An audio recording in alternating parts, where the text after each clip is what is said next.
Wir kommen zum nächsten Vortrag daher gleich. Da geht es jetzt um Mensch-Tier-Beziehungen.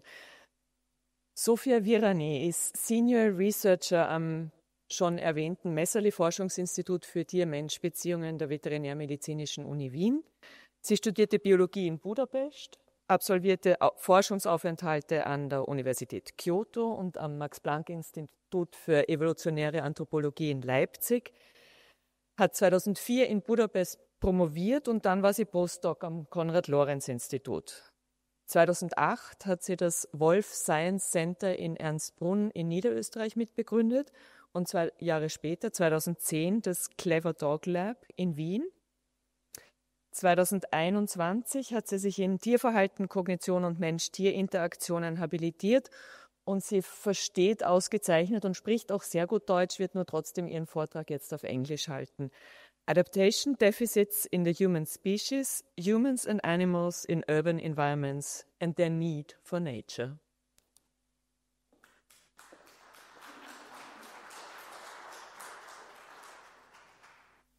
Ja, Entschuldigung dafür, so ich werde gerne Fragen auf Deutsch nehmen, hoffentlich auch verstehen und kann versuchen auch zu antworten. Trotzdem ist der Thema, speziell diese interdisziplinären Fragen, so kompliziert, dass am Ende ist es wahrscheinlich einfacher auch für Sie, wenn ich auf Englisch rede. So this slide that you see here, this is actually from the Konrad Lorenz Institute. That was the design that we used at that time when I was fellow at the Konrad Lorenz Institute, even though for quite some years now I have been working at the Messerli Institute together with Ludwig. But I spent 3 years at the Konrad Lorenz Institute. This was from 2006 to 2009. And with this, I missed actually Rupert-Riedl. So I'm one of those who never met him.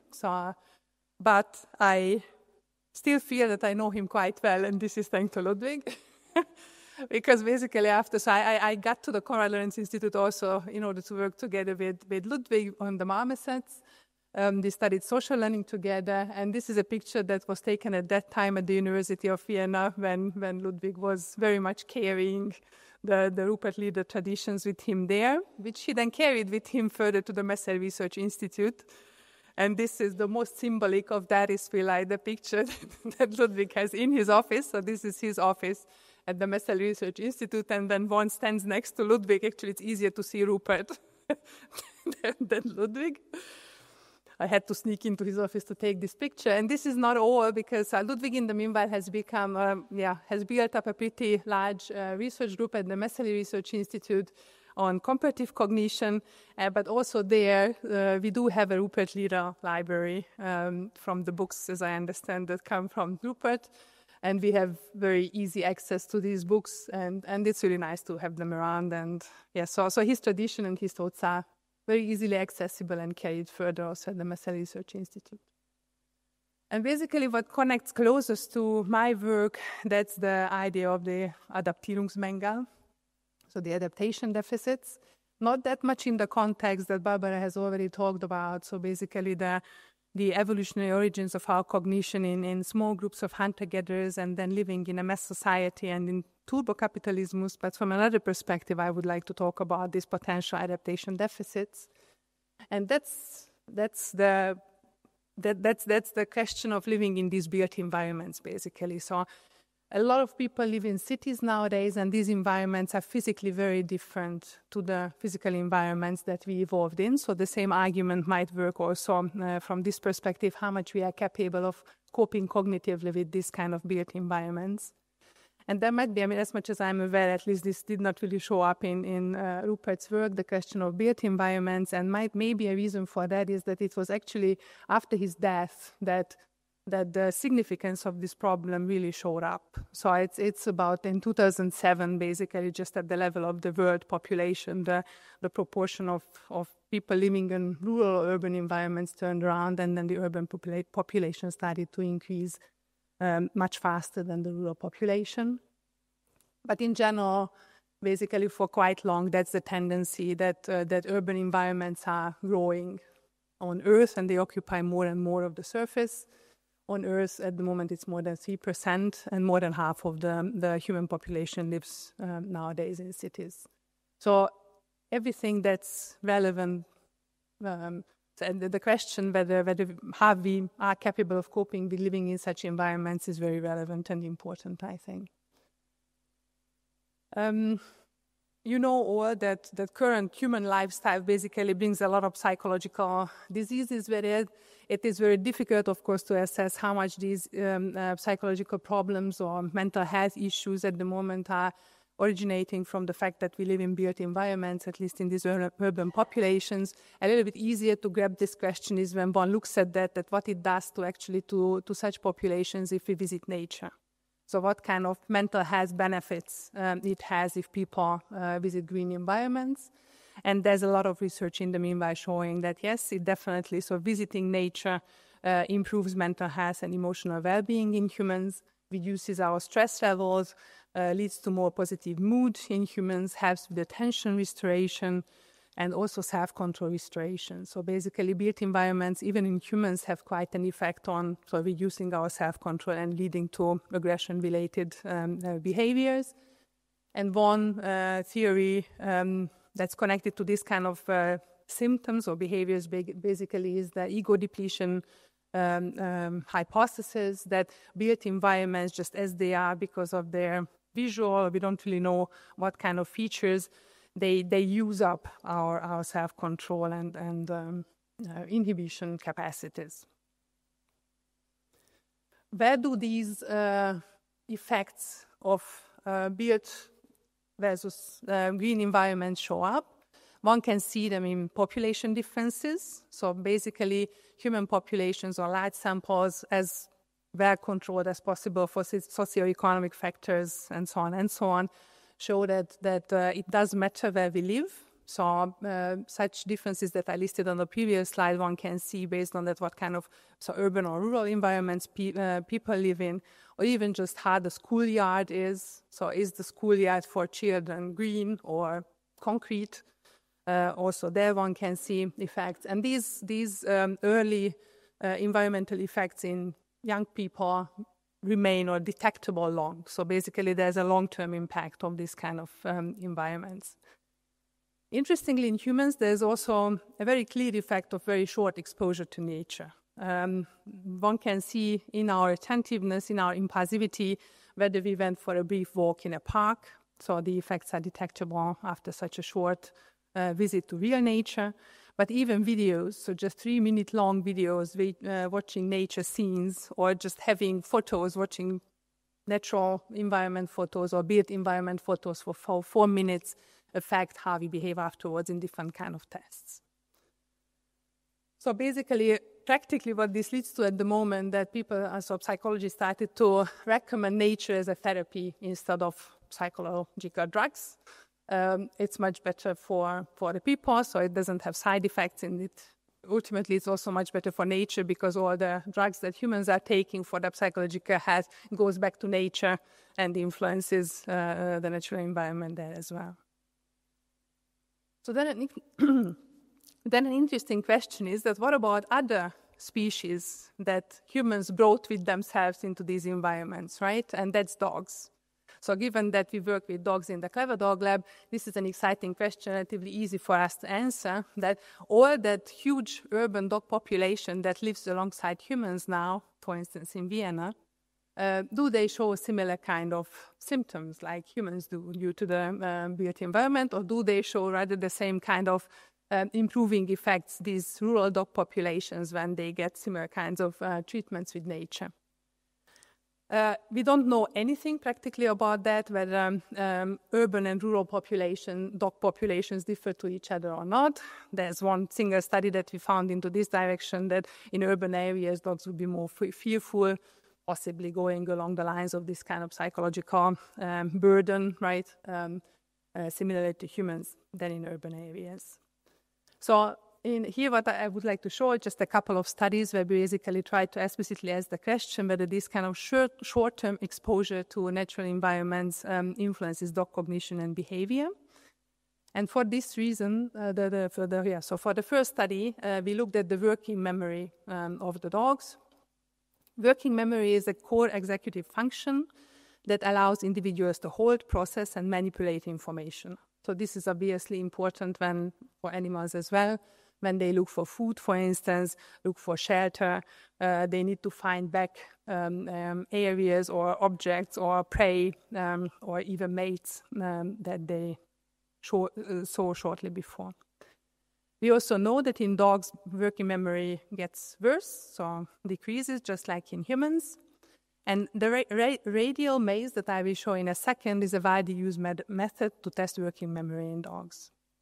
So basically what was tested in this study, that if we set up such a radial maze task for the dogs and we decorate the room differently by running the test, will this influence the working memory performance of the dogs or not? And these are not huge differences that we brought about, right?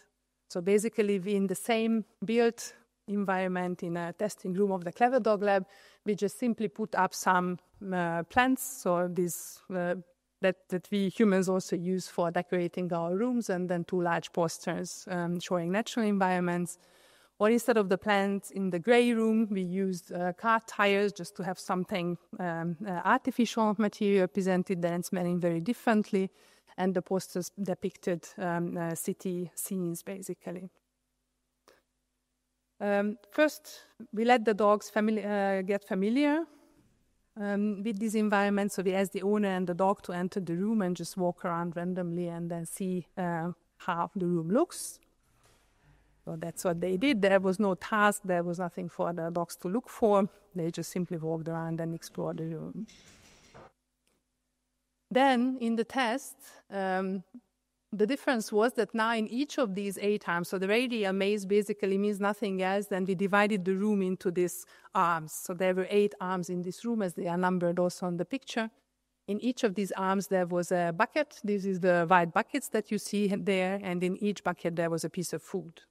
So basically, the dogs could come in here and just simply pick up the food from the buckets. The owner and the dog came into the room together. The owner led the dog to the middle. She sat down and then released the dog. Obviously, so we let the dogs enter only 8 times any of the arms. This means that this is the best thing that they can do, right? That they start in one arm, pick up the food there, go to the next arm, pick up the food there, go to the next arm, pick up the food there, and so on and so on. If they forget where they have been before and they revisit an arm where they have been before, then they will lose a piece of food, right? Because you don't let them enter more than 8 times the arms, okay? So this was the task. Practically, why working memory is relevant here, because they need to remember where they have been. And this is not that easy if you're between these walls. So where have I been? If they move such systematically, then it's easy, but it's not what they typically do. So they usually go all around, and then at one point it's like, ooh, in which arm have I been? You know? So this is what they need their working memory for. And just so to increase a bit further the differences between the 2 environments, before they participated in the task, they went for a priming walk on the campus that was either on the concrete, so the very concrete parts of the campus, or on grass between bushes. They spent 15 minutes with this walk and then came into the dog lab, and then we ran the test. The dogs were tested in both conditions, and we used different kind of measures of the working memory. One of those was that typically at the group level, so when we look at the average performance of the dogs, then how many of the locations they remembered. When did they make the first mistake? After visiting just 2 arms, or after visiting 7 arms, they made the first mistake. Well, dogs don't perform terribly well in this task, as you see. So they remembered basically just 2 to 3 positions when in the more helpful environmental condition. But we did find a slight difference between the 2 kinds of rooms. In the gray room, they remembered roughly 2 positions. In the green room, they remembered at the group level somewhere between 2 and 3 positions where they have been before. That was one of the measures that we looked at. And another one was that after how many, so we ran the test 6 times with each of them in each environment. And then there were trials when they performed really well and they found all 8 pieces of food, so they did not make revisits to any of the arms. And how many of such trials they had when they made no mistakes. And in this measure, again, there was a difference between the two rooms. So there were more trials without mistakes in the green than in the gray room. Okay? So not huge differences, I completely admit, but given the slight differences between the environments is also not that surprising, I believe. But we did find some indications of that the plants and the posters would matter for them, right? Then we use the same rooms also to test the impulsivity of the dogs, so whether these environments influence also the impulsivity. Impulsivity is a predisposition toward rapid, unplanned reactions to internal or external stimuli without regard to the negative consequences of these reactions to the impulsive individual or to the others. So this is when you cannot really block something that comes to you, even though you could know that there would be a better option to do as well. In dogs, this is quite important. So there's quite some research that shows that dogs whose personality is more into the impulsive direction than they often show behavior problems and even aggression toward humans. So therefore, it is quite important whether the environment the dogs live in, their impulsivity is influenced by this environment or not. Again, the same room, so using the same decorations, the setup was different here because we used the spatial discounting test to measure the dog's impulsivity that has been validated by a research group in the UK. Where basically what the task is that there's this 5-meter-long little fence in the middle of the room, and there are 2 plates placed on the 2 sides of the room. There's 1 piece of food on one and multiple pieces of food on the other plate. What would you choose if you were a dog? The more, right? So if you have to make a choice, then you go for the plate where there's more food, and that's what also the dogs tend to do, and we even check whether they do that. But then what happens that as the test progresses, in every trial, the better plate is moved 0.5 meter more distant. So you need to walk more for the better plate than for the weaker plate. And then what the dogs tend to do, that at one point they don't walk the long way anymore, but they cannot resist and they take the weaker plate, basically because it's closer. So and then this nicely correlates with the impulsivity as the owners reported, for instance. So this was a task that we ran again with each dog in both rooms to compare the impulsivity. And once again, there was a priming walk at the very beginning, the same story as in the previous task. And we made sure that they really go for the better plate. So we had a preference test where the plates were the same distance. And then we tested only those dogs that preferred the better plate. And then so this is the preference test, basically.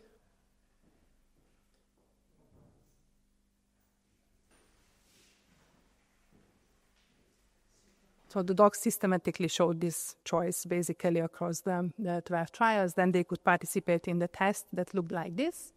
So here you see that the one plate is already moved a bit to the back, so the distance is bigger.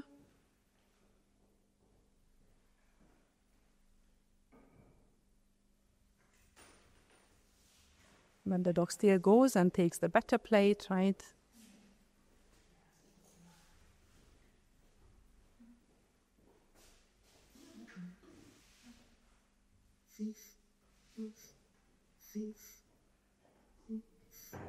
You will see the next trial as well, where the dog will make a mistake, just to see all the behavioral signs of that. How is it a decision-making process, or so watching the behaviors of the animals can always be interesting, of course, following Konrad Lorenz's tradition to get a bit better what they are doing there, or for what reason they do what they do.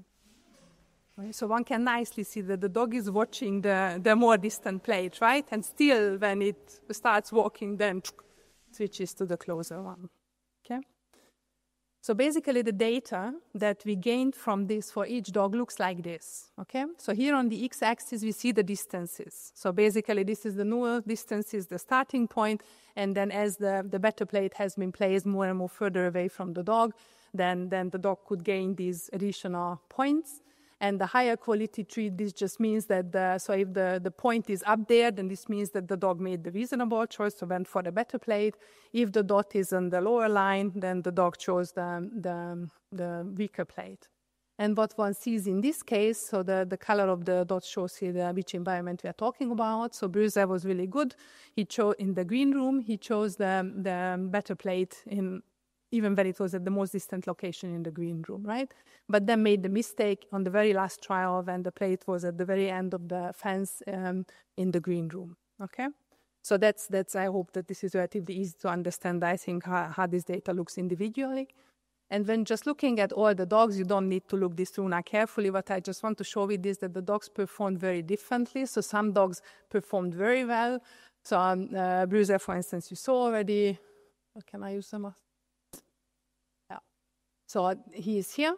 So this is a very efficiently working dog, right? Then who performed better in the green room. But there is Aaron, for instance, who performed better in the gray room. So chose the better plate throughout the trials in the gray room, but then switched to the weaker plate in the green room. And there are dogs who perform completely similar in both rooms. So when you just look at the coloring of the names, basically, then we have, I think, 7 dogs here who are colored with red. So they perform the same in both rooms. And the number of the green and the gray, the blue dogs are very, very similar in this case. So it's a typical, beautiful case when we have no effect of the treatment that we are exposing the animals to. So the room decoration clearly had no effect on the impulsivity of the dogs in this test. Then this is a test that actually one could run. So the 8-arm test would have been difficult to set up in real environments, but this is something that we could run also in real environments. And then we went for the Stuvo Hof, basically, which is completely concrete, or we went to a park close to the Vet Med University and tested the dogs there. The test was exactly the same thing. This is how it looked in the 2 environments. And here we did find an effect of the 2 environments. So you see that the park line is over the street line. If you kind of imagine the lines being bound, meaning that in the park, the dogs were better in sticking to the better plates than on the street. So the dogs chose the better tray in the park more often than on the street. And then also if we look at the individual performance here, the number of the red dogs showing the same performance in both environments was relatively similar in this test experiment as well. But here we have many more green dogs than blue dogs, meaning that most of the dogs perform better in the park than on the street. So these are the numbers if we compare the 2 experiments. So just using the room decoration or the real environments, there was a clear effect of the real environments and the dog's performance. I think it's also quite understandable, right, that the real environments had a stronger effect than the indoor decoration, but we don't exactly know why. So whether for the dog smell might matter a lot, right? So they obviously take on much more of that than we do, or just the acoustics of the different environments, which were very similar in the rooms, but very different on the real environments, or maybe even the touching the floor. So since the dogs don't wear shoes, it might be that for them it's even more important that what kind of surface they are walking on. Just to return to the question of the adaptation deficit, so basically what we have seen that not huge effects, but built and green environments did have an effect on dog cognition as well. Interestingly, quite similar to the effects that we see in humans, even though before we ran the experiment, several thought that the dogs would do better in the built environments than in the park, because the park is so distractive, right? So for the dogs, it's so exciting and they will want to go and hunt squirrels, but no, they still perform better in the park than in the boring street. And these effects were detectable even after relatively short exposure. So this, I think, just broadens the question quite interestingly, that these kind of beneficial effects of nature, do they, first of all, indicate a need for nature? That's a much more difficult question to test, right? And if there's such a need for nature, then is it a universal cognitive need of diverse species and not only of humans?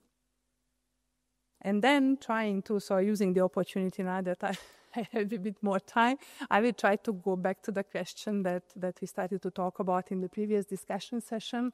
So this is the case where one would feel that, okay, this is a problem that we can handle, right? Because we can adjust our environments to our needs.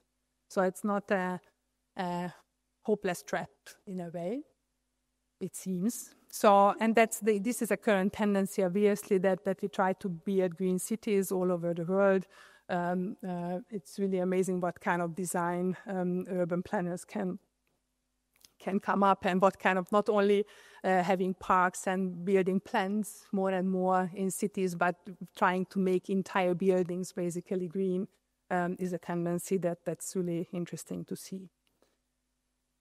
A little bit what I would like to quickly refer to, that maybe the problem is a bit broader than need for nature, and broadening this topic even further, that it might be worthwhile to come back to Rupert's ideas about education and trying to address these questions more fundamentally, because also this urban planning and wanting to live in cities and in built environments, this is one, as I see it at least, this is one symptom of our our thinking, human thinking in the Anthropocene, right? So this illusion of humans that we can exist independent from nature, and we can control nature. I just love this picture, that this is so how urban planning can give this illusion that one can build up an amazing city with a lot of water in the middle of the desert, right? So that humans can really live this feeling that they are independent of nature and they can make out of that whatever they like. And we have also, in relation to animals, this kind of fundamental attitude that we are the dominant species, we are superior over them, we can do what we like, and we are not. That's one question, whether we would need to think in a more responsible way toward them, but another question is whether we are harming ourselves basically at the end with this kind of approach. And then practically what's happening at the moment, that philosophers, social scientists, and natural scientists have been calling for a post-humanism, a different way of thinking, basically, or trying to get humans think in a different way about their relationship to other forms of life and to their environment. Trying to make humans understand that humans and non-humans co-evolved for millions of years. So this kind of moving the developmental constraints, if you like, from an individual level over the individual, right? Much more at the level of the ecosystems. We do share the same environment, we shape this environment together, and we develop a mutual influence in these environments. And one more or less influential concept, I think, in natural sciences that tries to address this interconnectedness of humans, animals, or non-humans in general, and environmental health and well-being. That's the concept of one world. And that would be a kind of a broader approach to go, that we try to create environments with this approach, basically. In philosophy, and this is where I would not be able to talk about this in German, people try to use really interesting new terms to try to propose ways of human-animal cohabitation, so alternative ways of how humans and animals could be living together. And these are like knowing with, so knowing with other species, just like one word, or being responsible with, responsible with, maybe that's easier to understand. So being able to respond to other species, the needs of other species, and shaping our environments together. And in natural sciences, human-animal cohabitation is also trying to, so social science is much more developed in that regard, trying to come up with proposals how to establish new ways of human-animal cohabitation and shaping our environments accordingly. I have to add that always. Natural science is really lag behind, but that little work that has been done and the thinking that has been done about that, this emphasizes the role of environments very strongly, because basically the approach there would be that we need to look at the dynamic interactions of different species in different kind of environments, and then see how environments influence the temporal patterns of just how different species move next to each other, for instance, according to a time scale. So it's a really complex analysis that I think puts quite some challenge in front of behavioral researchers at the moment, to try to look at these complex social systems and the dynamics of the spatial patterns, basically height changes with different kind of environments along the different time scales. Okay, I hope this is a bit understandable. Maybe it will get a bit more understandable just shortly. I would like to talk about that project proposal that we recently submitted, which tries to take this approach basically to make thoughts about the planning of urban parks, keeping the presence of dogs in mind, and trying to use the dog-human interactions or dog walking, if you like, in urban parks as a model for human-animal cohabitation. So trying to learn something about that, how one can address these more global scale problems, hopefully even by looking at this very localized and special context and developing methods, basically how to look at these kind of interactions between humans, animals, and the environments. And this is an interdisciplinary project. I hope Rupert, so kind of in the scene on Rupert, where we integrated animal behavior, human mental health research, landscape design, and environmental psychology. This is where it's easier for me to talk about these ideas, but the ultimate goal would be to really think about these complex interactions and the one-word concept. Thank you.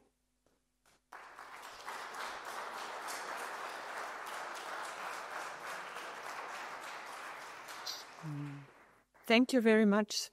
Danke, Sophia Viranyi. Wir machen es wieder so, Verständnisfrage jetzt gleich. Eine, okay? Und dann bitte ich alle drei in dem Fall heraus aufs Podium. Eine Verständnisfrage war da hinten, bitte. Thanks very much, Sophie. English or German? As you wish. Okay, you spoke I English. can try my best. I'll do English then. I'm not sure I agree with your spatial maze experiment or with your interpretation of it, because as I understand it, you're asking the dogs to go once to each of these rooms, or to as many rooms as they can, with 8 tries. And you interpret that as meaning that they have a better memory when the rooms are greener. But could it not simply be that they see more difference in the green rooms than they do in the grey rooms? The landmarks are basically easier. Yes, it can be. I don't have any argument against that. We try to set up the 2 rooms very similarly. So basically the same amount of items and similar sizes. That's what, but indeed,